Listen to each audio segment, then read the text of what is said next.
Good morning, Emerson. Today is Thursday, September 25th. Late Tuesday evening, Ferguson, Missouri got another appalling surprise when the Michael Brown Memorial was burned to the ground. Claire Kerr will have more on that later. And with domestic violence plaguing the NFL, a women's soccer star is now facing a similar spotlight for charges against her. Our Logan Reaver has the latest details coming up in sports. Good morning, Emerson. I'm Christian Mudrick. And I'm Anthony Chasse, filling in for Mike Cantalupo this morning. That's pretty exciting. It's been a little while. It has been a while, and it's so glad to have you back on the couch. And I'm so happy that this is my first day on the couch. Right. Let's not talk about me. Let's talk about you. No, of course not. It's the man, the legend. You're back. Well, it's kind of cool because I think one of my first times on the couch was with two male hosts. It was me and Josh Sackheim a couple of years ago, so that was pretty fun. And then before that, it was Ross and Omri, the last two good-looking guys on the couch. But well, I'm glad we can be the ones to replace them. Yeah. Well, if only for today. But anyway, we've got a great interview coming up today. Absolutely. Two leaders from Emerson Uncommon are here. They're to talk about a sort of game show forum for students, faculty, staff, to all talk about projects coming up at Emerson, how you can better the Emerson community. And get involved. Right. And then later up, we have Sam Smith, our fashion correspondent, here to talk about transitioning from summer to fall fashion. It's fall now. I hate to break it to you. It is fall. No more shorty shorts. September 25th, it's fall. It's cold out there. It's cold. It's definitely getting chilly. Brisk, really. All right, well, there's a lot of fun happening on the show today, but we are following a serious story this morning. We know that 2 employees of UPS in Alabama have been confirmed victims of a fatal shooting. Claire Kerr now joins us at the news desk for today's top stories.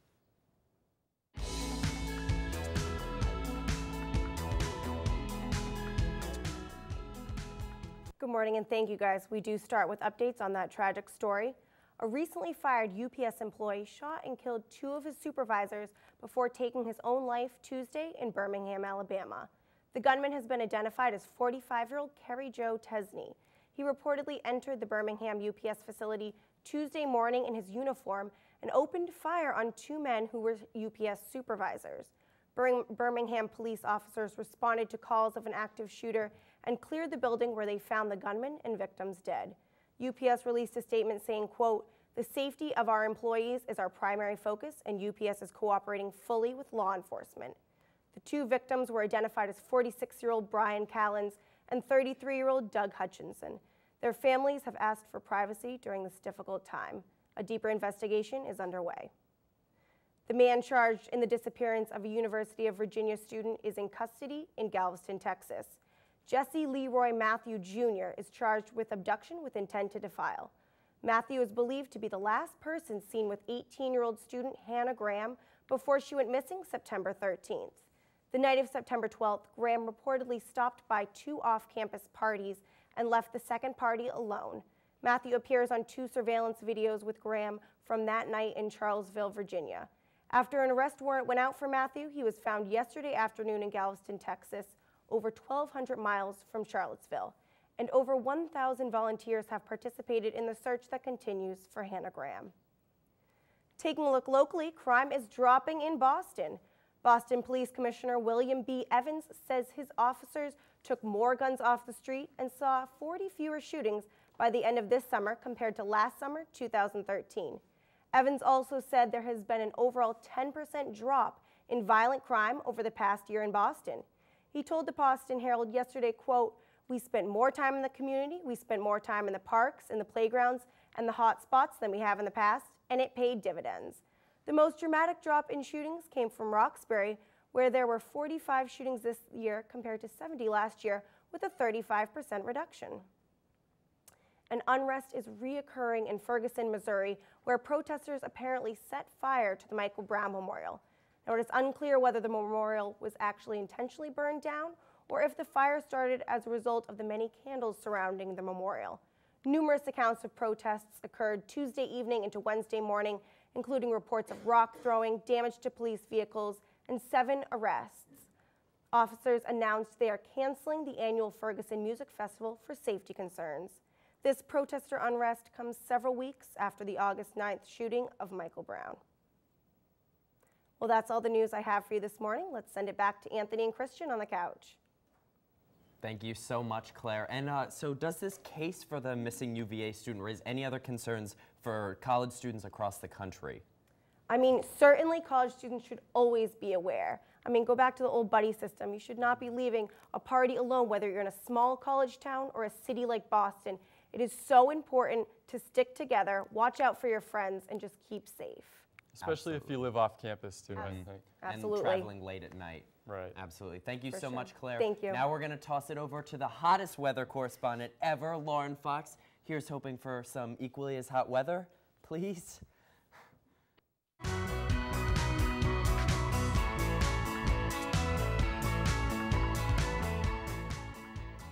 Hi, Christian and Anthony. I wish I had a hot and bright forecast for you, but it looks like today is just going to be one of those rainy days. Today will be mostly cloudy with a high of 63 degrees.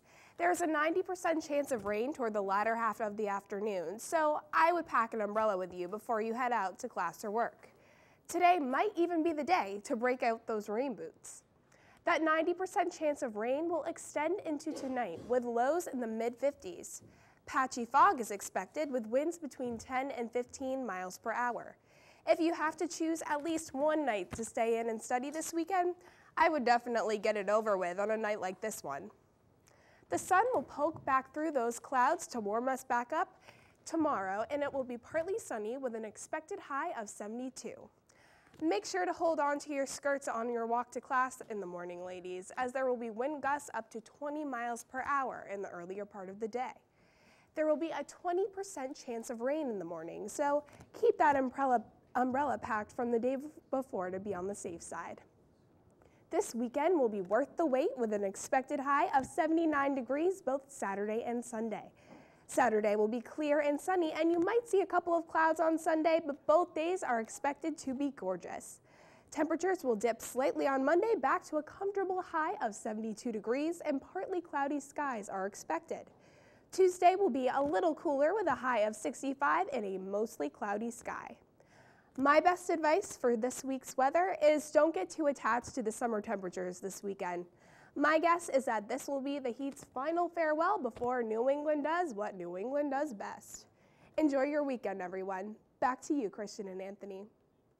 Thank you, Lauren Fox. Well, it's going to be rainy, it's going to be cold, so you may as well just stay inside and watch TV, right? And we are so excited for the fall lineup coming up. My favorite show I know is returning American Horror Story. Right, Freak I heard Show. this season's based on your life, right? American Horror Story. Freak Show. You're so funny, Anthony. It's good to have you back on the couch. Yeah. Well, who are we going to look for this year? Returning star Jessica Lange will be there, of course, being the Queen Regent of American Horror Story. Won another Emmy this year, and then we're going to see Angela Bassett, who started her career in American Horror Story last season, but was a fan favorite, one of my personal favorites.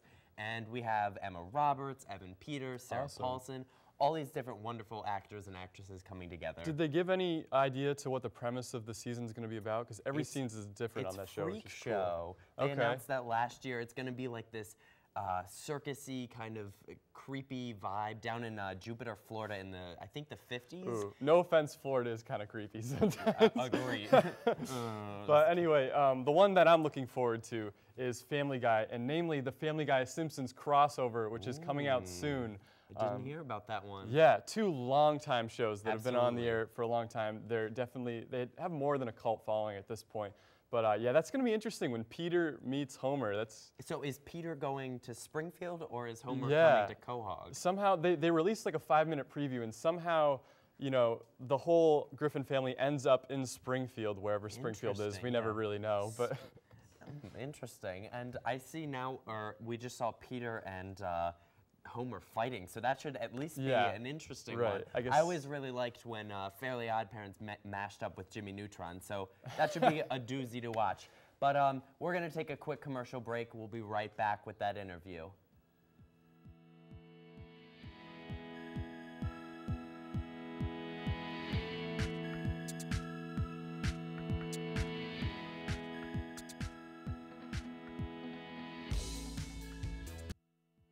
Back to GME this morning. Do you want to know how you can win $1,000 for the project of your choice at Emerson? Well, Madelyn Abry has two lovely ladies here this morning that are going to tell you just how you can do that.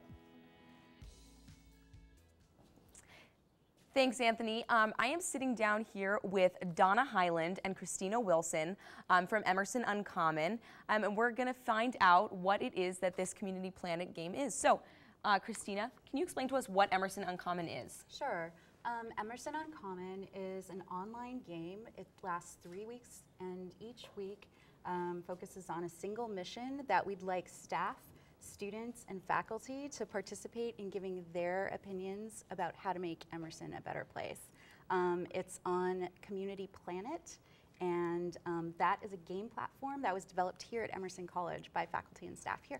That's great. So it's basically kind of opening a forum for people to discuss how we can better the community as a whole, and it's interactive. That's what I kind of got from it. It's interactive. It's basically a social media platform that has a game component to it. Players compete for coins in the game that they can contribute to causes that many of which are player created. So students, faculty, and staff are coming up with ideas for projects that they can get funded up to $1,000, and the top 3 causes in the game will each win $1,000. That's great. That's awesome. So Donna, can you kind of explain to me what you hope to accomplish with Emerson Uncommon?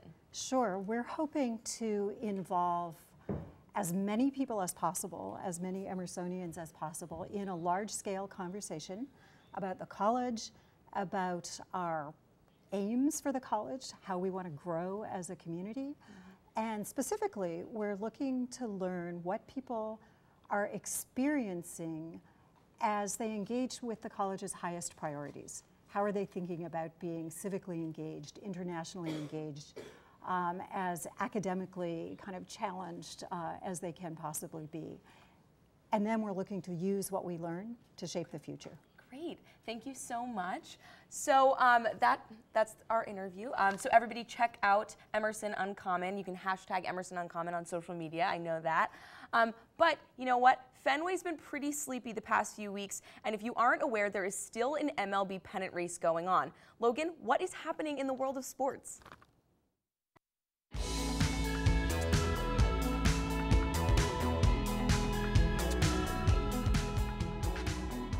It was quite the series that took place in LA this week between the Giants and the Dodgers. Coming into the series that started on Monday, the Dodgers had a 4.5 game lead with only 6 games to go. Here are some of the memorable plays from the series.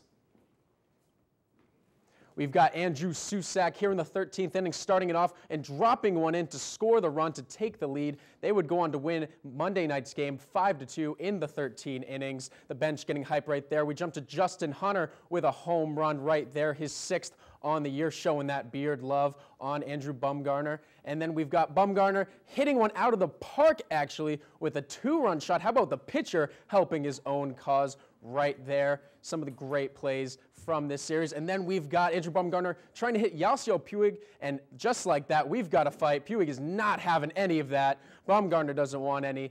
That is a crazy series right there. It was originally followed with a Giants win on Monday, a 4-2 Dodgers win on Tuesday, and on Wednesday, the Dodgers won the NL West with a 5-1 win, a dominant performance by Clayton Kershaw, their 2nd straight NL West division title. And another note from this series, check out these fans that were put on the Kiss Cam. They decide conventional is way old and drowns each other in beer. Given they are cheering for each other's enemy, it seems justifiable. Look at that right there. Completely covered. And then we go to the NFL. And remember, just a month ago when head coaches of both Jacksonville and Minnesota said their first-round pick quarterbacks would sit out their rookie year, most likely? Well, guess what? It's week 4, and they're both starting this week. In the defense of the Vikings, Matt Castle was placed on injury reserve after breaking several bones in his left foot, thus thrusting Teddy Bridgewater in for this week's game against Atlanta. For the Jags, let's be honest, Chad Henne didn't deserve anything close to a starting job, so the 3rd overall pick, Blake Bortles, will finally get his chance to shine. Unfortunately, the team around him isn't exactly good. And yes, Johnny Manziel is still the backup in Cleveland, and hopefully we don't have to deal with that media train for a while. And talk about another odd story, the same woman that dominated the talk of American soccer just 2 years ago and still considered one of the best goalies today, found herself in the news again, but not for sports. Hope Solo, the 33-year-old goalie, is being charged with 4th-degree domestic violence assault. Solo could face up to 6 months in prison if convicted. In her career, she has collected a record 73 shutouts. And finally, do you think the Giants can make the postseason? I hope they can, because they are now just barely ahead of the Brewers, who are looking out of it. That's all the time I have for you guys today. Back to you on the couch. All right, Logan. Well, I know there's at least one producer at GME from the Bay Area who is wondering the same question about the Giants. But how does this MLB pennant race looking so far in these last final games?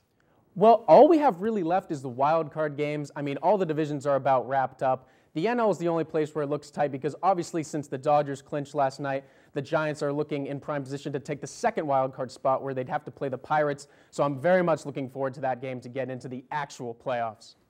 And Logan, I know how hard it is for a rookie out here. So how do you think the rookie quarterbacks are going to fare in their first starts?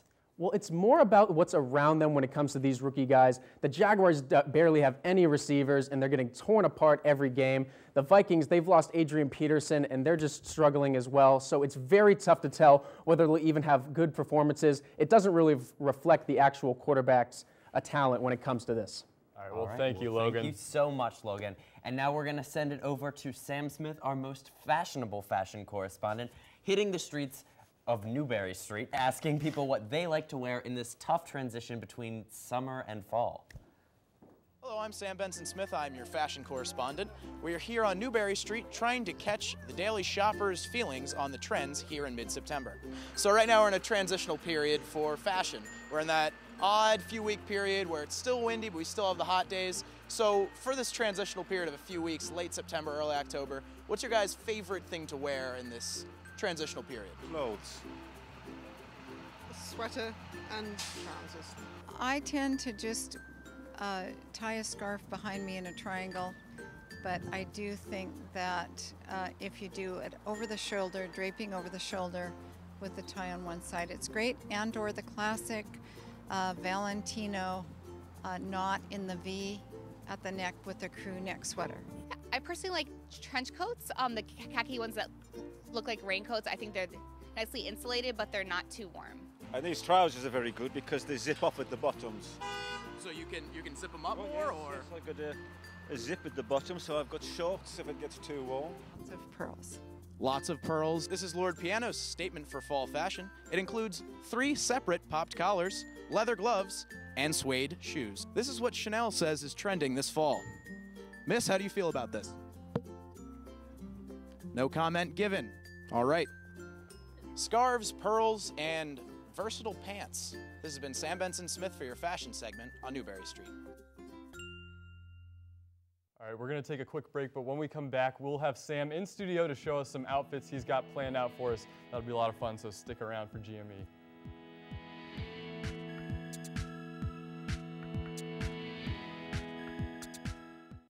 Welcome back. From Keenan and Kel to SNL, Kenan Thompson has always had a place in my heart. So it was pretty disappointing when I found out he wasn't coming back. That is pretty sad. Yeah, here is the effervescent Margaret Morlath with more on the story.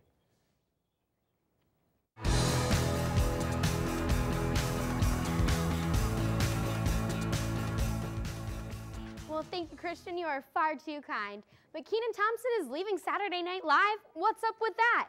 On Monday, TMZ reported that Kenan, an SNL cast member since 2003, will finally be leaving the show after its upcoming 40th season. But before we say, oh, there he goes, Kenan may not be chucking up the deuces quite so soon. An SNL spokesperson has called the TMZ report inaccurate, stating that the casting decisions for next season will not be made until the end of this one. While Kenan, the longest-serving African-American cast member, may decide not to return next season, we'll still see him in at least one more.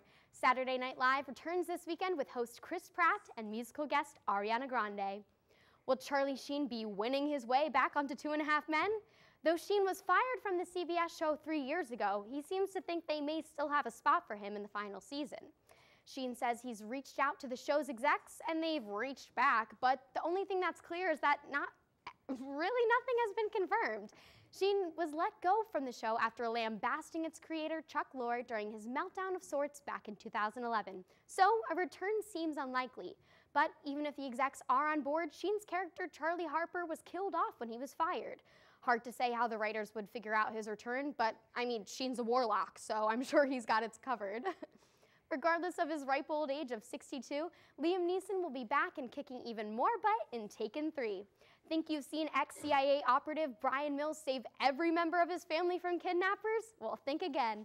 Although, according to Neeson, his hero character will no longer be the hunter, but the hunted. After being accused of killing a friend, Brian Mills will be on the run from the law and from some outlaws. Forrest Whitaker is set to play the law enforcement agent pursuing Neeson's character. Though these two will not be battling it out in this film, Whitaker has joked that will have to wait until Taken 4. However, Neeson seems to think that this third sequel will be the last. Taken 3 is set to hit theaters in January 2015. One Direction's Zayn Malik has received some advice from an unlikely source. In an excerpt from the boy band's autobiography, Zayn reveals that Russell Brand gave him some birth control advice backstage at the 2012 London Olympics. After saying that the band's performance was sick, Russell started giving Zayn some family planning advice. Now, I don't know how valid advice would be from that crazy comedian, but Zayn has been engaged to his fiancée, Perry Edwards, for over a year, and they seem to be doing just fine. Well, Russell, maybe there is a voice of reason inside of you. Well, this has been Maximo with all the entertainment info you need to know. Thank you so much, Marge. So do you think they're going to let Charlie Sheen back onto 2.5 Men? You know what? I don't think his tiger blood or his Adonis DNA are going to help him out with this one, because he really had a dramatic leave from the show, and he kind of ruined his reputation with the CBS executive. So I just don't think it's in the cards, and he can wish all he wants, but don't think it's going to happen. I don't think so either. But thank you so much, Maggie. And now we're going to throw it back over to Madelyn and Anthony, who are in studio with the fashionable Sam Smith. Thank you so much, Christian. Yes, we are here with Sam Benson Smith, and he's going to be showing us what we talked about earlier, how to transition your clothes from summer to fall. Sam, I'm super interested in this because I think this is something that I might need some help with. So what do you have for us? Well, the key word here is versatility. You kind of got to be like a spork of sorts. You know, you got to be able to do a lot of different things. Okay. So you're coming into summer, you're going into fall. Daytime, you still get that 70-degree weather, but once you hit nighttime, you're getting in the 50s. You're getting some wind, especially in Boston. So what you want to be able to do is you want to have outfits which are versatile. So as you can see here with our male mannequin, he's wearing a flannel shirt, but the thing is, he could be at class, you know, be nicer during the day, maybe with the sleeves rolled up, could be wearing some jeans. But once it comes to nighttime, maybe he's got to go to dinner or something, or it gets a little bit colder, you can toss a nice sports coat over it. And same thing goes for our female mannequin. You've got the ability to have that nice fall pattern of a dress. It's a good cotton polyester mix, but at the same time, you can toss that denim jacket over, and you're nice and warm. I like it because it's not too thick. It's the perfect amount of warmth for that fall weather that's kind of in between. You know, we're not looking forward to snow just yet, so that's kind of a cool piece to have in your wardrobe. But I like the shoes. Can we talk about the shoes a little bit? Because I do have a pair of sneakers like these that are kind of, you can put them with almost anything. They're almost semi-casual or semi-formal in a way. You know, I wouldn't mind wearing them with khakis. So absolutely. And the great things about those shoes are like a lot of colors of suede are tough to wear because you got to maintain them, you got to keep them clean and stuff. The good thing about the blue colored suede is that even, especially in the fall, you can get a little bit muddy, you can deal with a lot of leaves and stuff getting on your shoes. Those things are pretty easy to maintain. The white part of them you can clean pretty easily, but the suede, it doesn't show very many dirt stains or anything like that. Great. So I think I'm getting the key to this is kind of layering, wearing those jackets, because what I've been doing, I'm always cold, so I've already fully broken out my jacket. But wearing those summer dresses, maybe some tights, a jacket, and for the guys, throwing on this like almost linen jacket with some layers. Is that what we're getting at here? Absolutely, yeah. It's about layering. It's about the ability that you can have something that would be considered something summery, toss a jacket on it, and there you go. And it's transitional wear. When you say something summery, I really like these pants because I remember having a similar pair of shorts during the summer months, but now we have these, nice salmon pants. Almost Nantucket Reds, but salmon. Not and, quite. Because I used to have the shorts that came up to here or maybe here. I don't know, but I really like I'm not these judging pants. you. I mean, I like the Daisy Dukes. I'm sure you can pull them off great. I think this is a good almost fall color. I think these. It's not quite coral. It's not that quite bright of summer, but it can still transition, kind of go along with the color of the autumn leaves. Exactly. I like that. Yeah. Great. So I also seeing some dark heels over there, Sam. So what? For the ladies, because that's what I'm interested in, what do those dark heels mean? The dark heels has the ability to go out and say, it's nightlife. I mean, the good thing is since it still is kind of summery, the weather isn't bad enough to say snow, so you can still go out on the town wearing a nice pair of heels. They look great. They're great, you know, especially darker cover. You can wear them for, you know, formal wear, but at the same time, you can wear them out if you're pairing them with something black. Great. And so, Sam, can you tell us where everybody can find these fashions? Because that's, I think you were saying before, like Marshall's might be a good place, but where else? Well, as far as the women's fashion go, Nordstrom is where the dress is from. okay. But also for guys, you can find a lot of these types of jackets at an Urban Outfitters and H&M. And H&M, same for women's clothing, very versatile, and you can get a lot of these stuff that's both fall and summer wear. And the prices aren't too bad, which is always something college kids worry about. You know, how much do you have to pay to look this good? I think the Ray-Bans would probably be the most expensive part of the outfit. Yeah, right? those can run you about $125, Yeah. give or take. The rest of the outfit probably is. You look good. Wow. Thank you. I think it. you know what? And if we got the polo hat here. Oh, wow, you're going for both. Anthony, I love it. Yeah, you're looking. I think this is it. This is my a good fall. look. You could enter It's a the good World look. Series of Poker like that. You look. All right. Sounds good. Hey, oh, what is going on here? I thought this was the Christian, you fashion came just in segment. time. Yeah, he's. I don't know. Something crazy. I don't know if I agree with it necessarily, but he looks good, I think. All right, well, that's all the time we have today. But next week, Mike's going to be back, and I think you guys are doing some cooking in studio, too. Yeah, right? Some cooking. Okay, cool. Well, thanks for tuning in to GME this morning. We'll see you next week.